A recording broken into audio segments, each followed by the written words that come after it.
the jury, find the defendant guilty of intentional murder of Alan Tackett. The verdict is in as day 4 of a Floyd County double murder trial wraps up. The top measure for the Kentucky Senate has cleared its first hurdle in the state capitol, a bill that would ban cities from enacting sanctuary policies.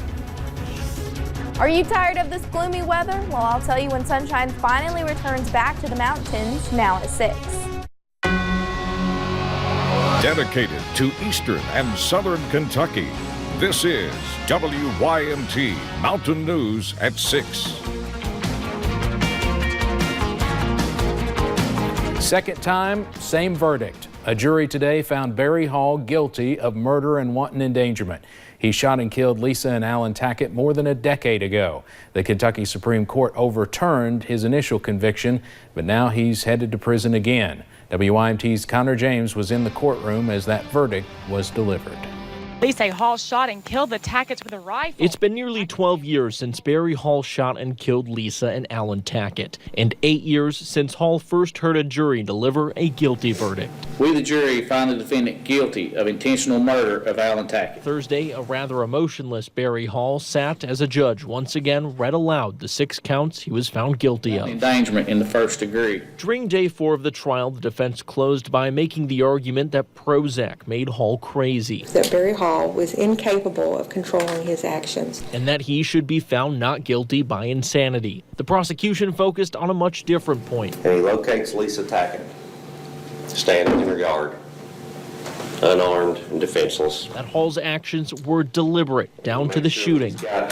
Around him again. After the jury returned with the guilty verdict, witnesses recalled that March day in 2008. Alan Tackett's sister delivering her emotional recollection of that day. When she came back, she said, "I'm sorry."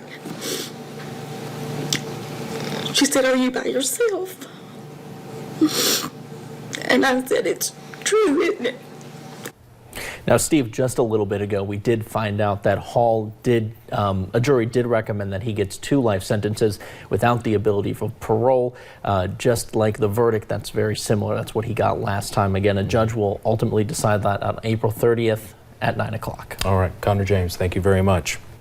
A Johnson County man is accused of using pliers and a hammer to assault a woman. This is Joshua Eric Cottle. Deputies say they found his victim struggling to walk and speak outside a home.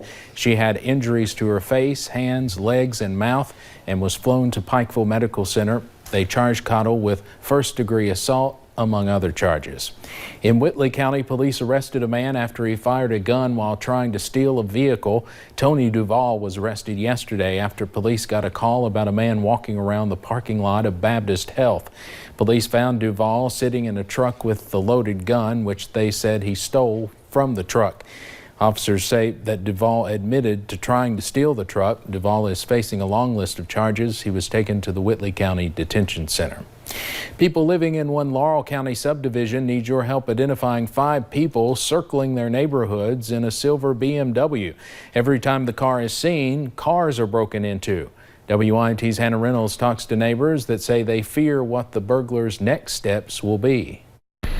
For those that call Kirkwood subdivision home, it's quiet. Everyone knows everyone. Everyone knows each other there. So when a different car passed by on January 19th, things changed. Woke up the next morning to realize that people's vehicles had actually gotten broke into. When several homeowners checked their surveillance cameras, this sent fear and anger. More people are going to their cars each day to find cash, computers, an engagement ring, and possibly guns stolen. More or less trying to track them down and find out who it was. Not necessarily for me to have them prosecuted, but I just want to know who did it, why they chose us, and why they came in here, and are they coming back? The crimes have not been stopped, but continue escalating. The latest, stealing from mailboxes.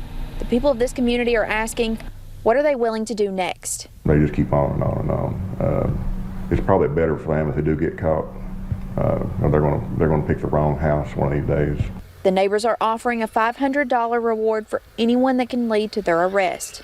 In Laurel County, Hannah Reynolds, WYMT Mountain News. If anyone has any leads about who these people are, you should contact the Laurel County Sheriff's Office at 606-864-6600. In Bell County, an inmate is accused of having drugs. Deputies at the Bell County Forestry Camp searched Jalen Marshall's locker. They say they found suspected meth concealed inside a jar of peanut butter. Marsh is now facing contraband charges. He was convicted in 2013 for robbery, criminal trespassing, and other charges. He's serving a 10-year sentence. A fire destroyed the office of a Tennessee doctor accused of helping fuel Eastern Kentucky's drug epidemic.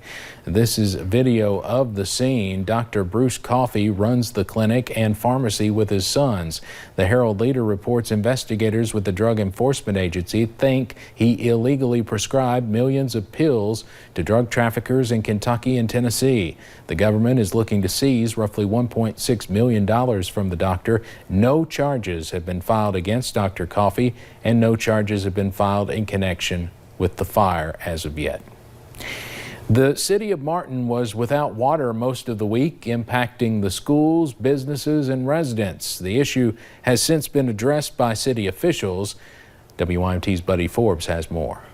When the water stopped flowing to the Martin community, We just had some old lines in there. Nobody's fault. We ain't blaming nobody. so did the cash flow for local businesses. Having them being closed for that long, it hurt them.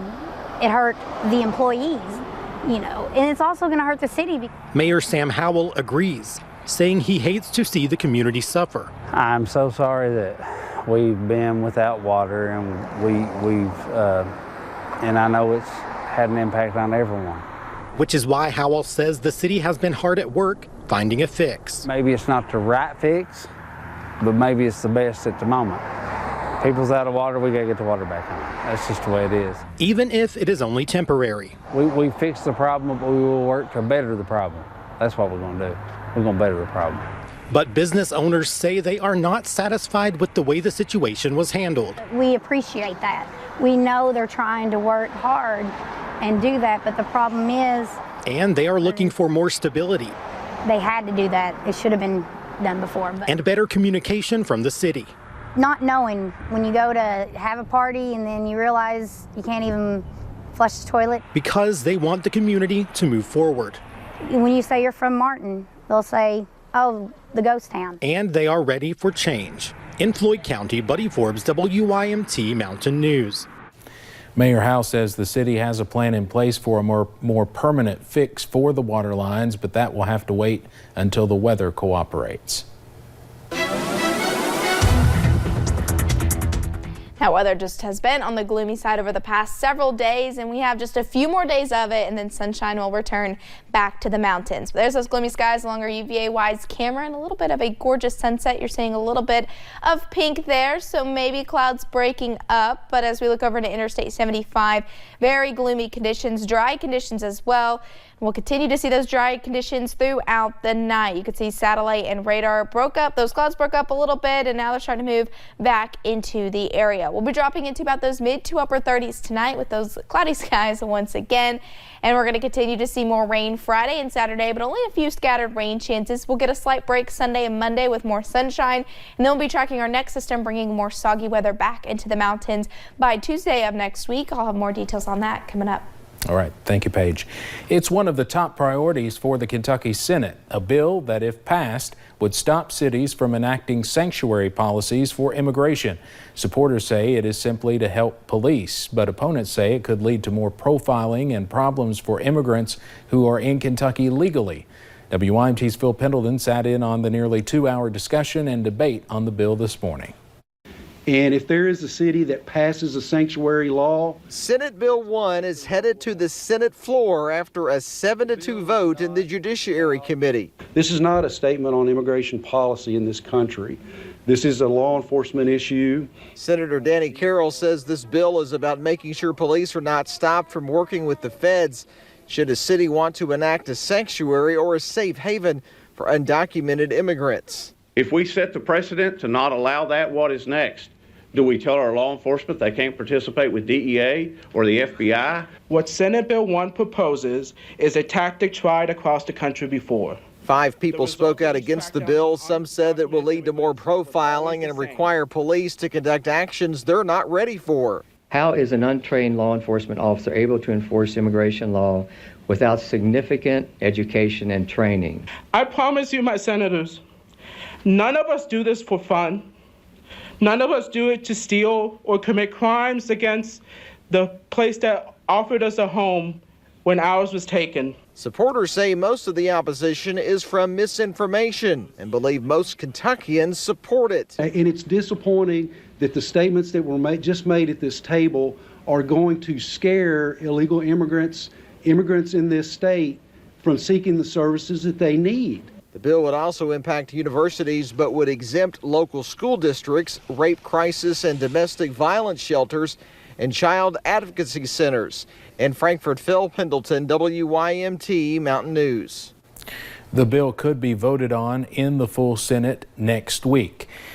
The Kentucky Democratic Party wants an apology from a state senator from Pikeville. You actually saw him at the end of Phil's story there in that video. The Lexington Herald-Leader reports Republican Philip Wheeler posted racially charged comments on his Facebook page about Virginia Governor Ralph Northam and presidential candidate Elizabeth Warren. The Kentucky Democratic Party asked Wheeler to stop, quote, posting racist content on his official Facebook. Wheeler told the newspaper he did not have anything to say about the posts at this time.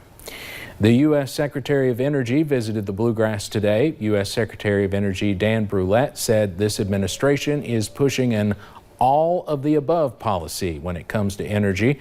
Focusing on coal, Brulette says that the mines and miners are still important despite the struggle the industry faces.